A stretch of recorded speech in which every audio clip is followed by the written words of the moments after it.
Welcome to Spiritual Geography. I'm Joni Miller.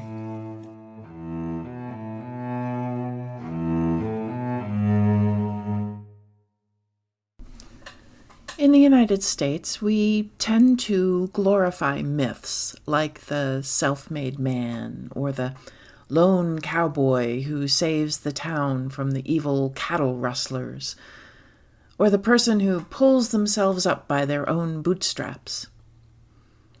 We do this without realizing these are all myths.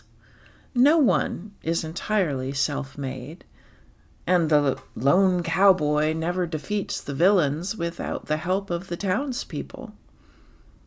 And pulling yourself up by your own bootstraps was meant to signify an impossible act, instead of the way we interpret it now, that a person should be able to succeed even when every possible circumstance is stacked against them. These images are baked into our psyche as Americans. We think we can do it alone, that we should do it alone. And the people who don't succeed, well, they only have themselves to blame. But no one goes through life alone. Each person has advantages and disadvantages based on where and to whom one is born and how one is raised.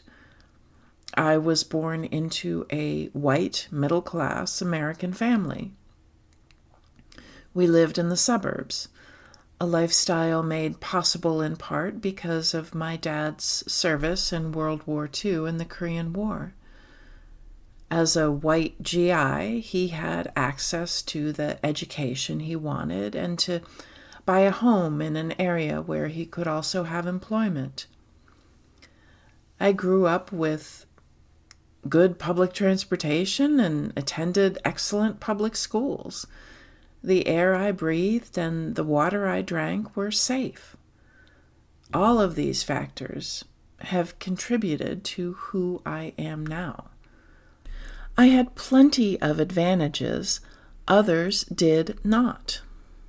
I didn't make it on my own.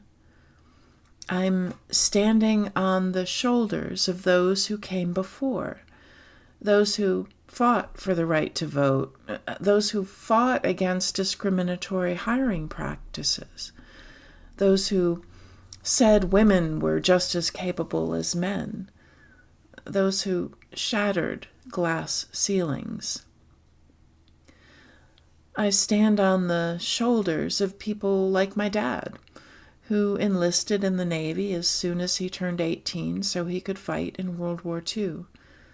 My dad continued fighting in his own way after his service, in his chosen career of urban planning. He fought developers who wanted to skirt environmental regulations. He fought for regulations to ensure that others could live in clean and safe surroundings. I'm standing on the shoulders of those who fought for everyday things we now take for granted, like sewage treatment, public transportation, and highways that make it possible for us to crisscross the country in our cars. People who fought for air that's fit to breathe and water that's fit to drink.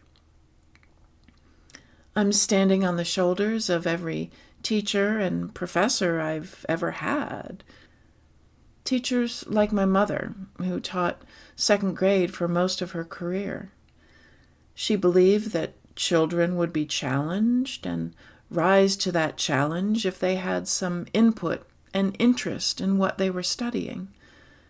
She used to have 30 spelling words each week, 10 words everyone needed to know, 10 challenge words for extra credit, and 10 extra challenge words that the students themselves wanted to know how to spell. I remember coming into the house one day. My mother was sitting at the dining room table planning her spelling lesson for the week. She looked up as soon as I closed the door and asked, "How do you spell Chewbacca?" Since that was one of the words her students asked to learn how to spell. All these people, and millions like them throughout history, have moved society forward, have been links in the chain that leads to this moment, that leads to this, our unique time and place in history. We are all interconnected, interdependent, interconnected with those who came before us, for better or worse, and interdependent on those around us, also for better or worse. We saw some of those interdependencies during the pandemic as supply chains were disrupted. I often express gratitude now for the multitude of people, from farmers to pickers to warehouse workers to shippers to grocery clerks, who enable me to go a few miles from my house and get fresh spinach, lettuce, tomatoes, and apples. I honor this minor miracle. We rely on others to follow the rules of the road, to stop at red lights and pay attention when merging into traffic.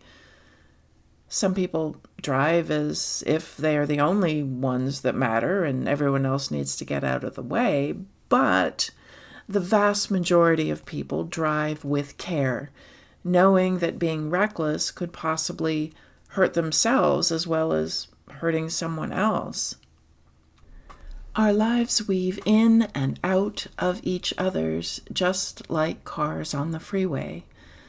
This weaving creates something no one person could imagine, an intricate web, more than the sum of its parts, less than the ideal vision of what is possible for humanity. What I do today matters.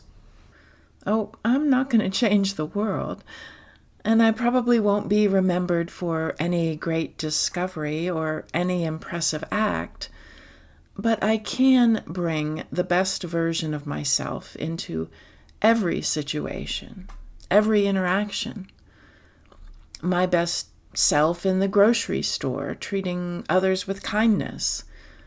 My best self on the road, driving as if every car and every person in that car matters. My best self on social media, stating my opinion with integrity and not demeaning someone else's thoughts. These small acts each can ripple outward. Acts of kindness beget other acts of kindness. And not only that, doing good things increases your own serotonin and dopamine. You feel better when you treat others with respect.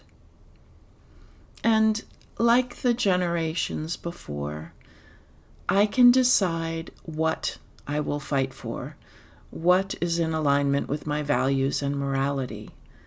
How can I make the world better for having been in it? And I can decide who I will be in this fight. I want to be someone who can express their point of view without deriding the intelligence and morality of the other. I want to be someone who understands we are all interconnected and interdependent. Someone who prays for the highest good of all involved, even if I don't know what that highest good is. You may not know what to do or what to say in any given situation. You may not know how to address all of society's ills, but you can decide who you want to be. You can decide to bring your best self to every interaction. What kind of world do you want to fight for? What is the legacy you want to leave so that future generations can say, I am where I am because I am standing on the shoulders of you. We don't understand the mysteries of the universe, but we can grow more love.